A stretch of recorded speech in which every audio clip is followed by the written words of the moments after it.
Ang katotohanan ng muling pagkabuhay ay hindi kayang patahimikin ng kasinungalingan, hindi kayang bilhin ng salapi, at hindi kayang itago ng takot. Ang libingan ay wala ng laman, ang kadiliman ay tinalo na ng liwanag, at ang kasinungalingan ay natalo ng isang buhay na katotohanan, ang Panginoong muling nabuhay.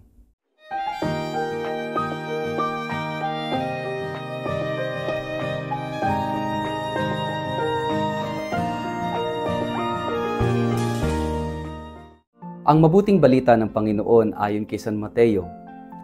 At dali-dali nga silang umalis sa libingan na may magkahalong takot at galak, at patakbong pumunta sa mga alagad upang ibalita ang nangyari.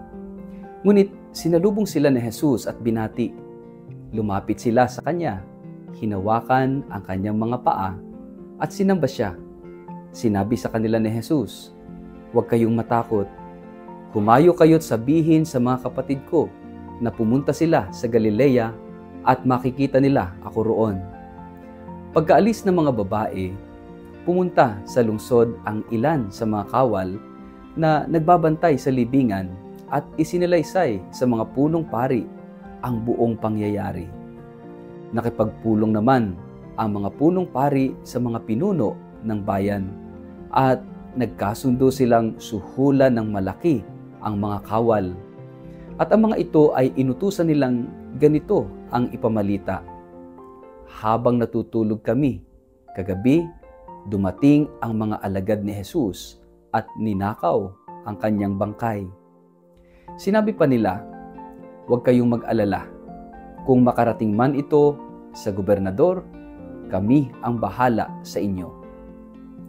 Tinanggap ng mga bantay ang suhol at ganoon nga ang kanilang ginawa.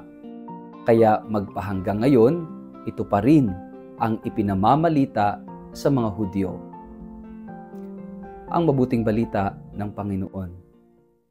Word of the day, hear what God has to say. Mapagpalang araw po sa inyong lahat. Kumusta po kayo? Happy Easter po sa inyo. Ang atin pong word of the day ay truth, katotohanan. Mga kapatid, ngayong Lunes sa oktaba ng Pasko ng muling pagkabuhay, ipinagpapatuloy natin ang ating paglalakbay sa liwanag ng dakilang tagumpay ni Kristo. Sa ating ebanghelyo mula kay San Mateo, inilalahad ang dalawang magkaibang tugon sa iisang pangyayari, ang muling pagkabuhay ni Jesus. At sa gitna ng kwentong ito, isang salita ang nangingibabaw at yan ay katotohanan. Ang dalawang Maria ay umalis mula sa libingan na may takot at galak. Ngunit habang sila'y nagmamadali upang ibalita sa mga alagad, sinalubong sila ni Jesus mismo at sinabi, "Huwag kayong matakot. Sabihin ninyo sa aking mga kapatid na pumunta sila sa Galilea. Doon nila ako makikita." Ito yung katotohanan na bumaliktad sa lahat ng inaasahan. Ang Jesus na ipinako sa krus ay buhay. At ang buhay na ito ay hindi katang-isip, hindi alamat, kundi katotohanan na nasaksihan, na ibahagi at hanggang ngayon ay pinanghahawakan. Ang katotohanan ito ay hindi lamang tungkol sa isang muling nabuhay na katawan, kundi isang bagong simula para sa sanlibutan. Dahil buhay si Kristo, may pag-asa tayo. Dahil buhay siya, may saysay ang ating mga paghihirap. Dahil buhay siya, ang ating pananampalataya ay may matibay na pundasyon. Subalit, habang ang mga babae ay nagdadala ng balita ng buhay, ang mga bantay ay nagdadala ng takot sa mga punong saserdote. At dito natin makikita ang isang nakalulungkot na katotohanan. May mga taong mas pipiliin ang kasinungalingan kaysa katotohanan dahil sa pansariling interes. Sabi sa Ebanghelyo, binayaran nila ang mga kawal ng malaking halaga upang sabihin na ninakaw ng mga alagad ang katawan ni Jesus habang sila'y natutulog. Isang malawakang pagtakip sa katotohanan. isang suhol upang manahimik. Hanggang ngayon, maraming tao ang tahimik hindi dahil walang alam, kundi dahil binayaran sa takot, sa komportabling buhay, o sa konsensyang pinilit patahimikin.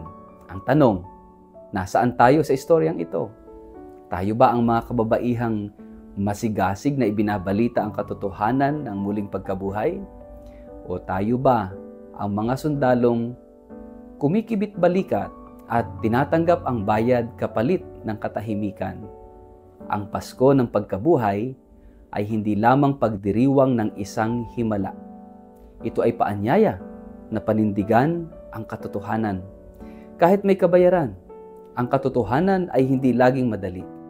Minsan ito ay magdadala sa atin sa krus, sa pagtutol ng iba, sa pagsubok, ngunit ito rin ang landas patungo sa tunay na kalayaan.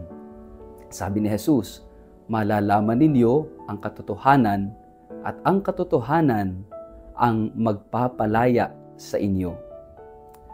Ngayong Lunes ng Pasko, tinatawagan tayong mamuhay bilang mga saksi ng katotohanan. Sa mundo ng fake news, takot at pandaraya, tayo ang dapat maging tinig na sumisigaw, buhay si Kristo. At siya'y totoo. Mga kapatid, hindi sapat na ang katotohanan ito ay manatili lamang sa ating puso. Kung tunay tayong naniniwala na si Kristo ay muling nabuhay, dapat itong makita sa ating pananaw, pag-uugali at pakikitungo sa kapwa. Ang buhay ng muling pagkabuhay ay dapat magbunga ng katapatan sa salita at gawa, pag-ibig sa halip na galit, pagpapatawad sa halip na paghihiganti, pag-asa sa gitna ng kabiguan. Ang muling pagkabuhay ni Jesus ay dapat maging katotohanan ng ating buhay. Hindi lang tuwing linggo ng Pasko ng pagkabuhay, kundi araw-araw sa ating pakikipagkapwa. Kaya nga mga kapatid, ang katotohanan ng muling pagkabuhay ay hindi kayang patahimikin ng kasinungalingan. Hindi kayang bilhin ng salapi at hindi kayang itago ng takot. Ang libingan ay wala ng laman. Ang kadiliman ay tinalo na ng liwanag. At ang kasinungalingan ay natalo ng isang buhay na katotohanan, ang Panginoong muling nabuhay. Kaya ngayong Lunes ng Pasko, tanungin natin ang ating sarili. Ako ba ay tagapaghatid ng katotohanan? O ako ay tagapagtakip sa liwanag ng Diyos? Naway piliin natin ang maging mga saksi ng katotohanan. Tulad ng mga kababaihang unang nagbalita, tulad ng mga alagad na muling bumangon, at tulad ng mga martir na nag-alay ng buhay alang-alang sa katotohanang si Kristo ay tunay na muling nabuhay. Ito ang katotohanang hindi malilimutan, hindi mapapatay at mananatili magpakailanman. Si Kristo ay buhay. Siya ay totoo at siya ay kasama natin. Alleluia, alleluia. Sa ngalan ng Ama at ng Anak at ng Espiritu Santo. Amen. Ama naming Diyos, bigyan mo kami ng grasya at lakas ng loob upang ipahayag na si Kristo ay buhay. Ang katotohanan ito sa aming pang-araw-araw na buhay. Amen. Pagpalain po kayo at ingatan ng makapangyarihang Diyos, Ama at Anak at Espiritu Santo. Amen.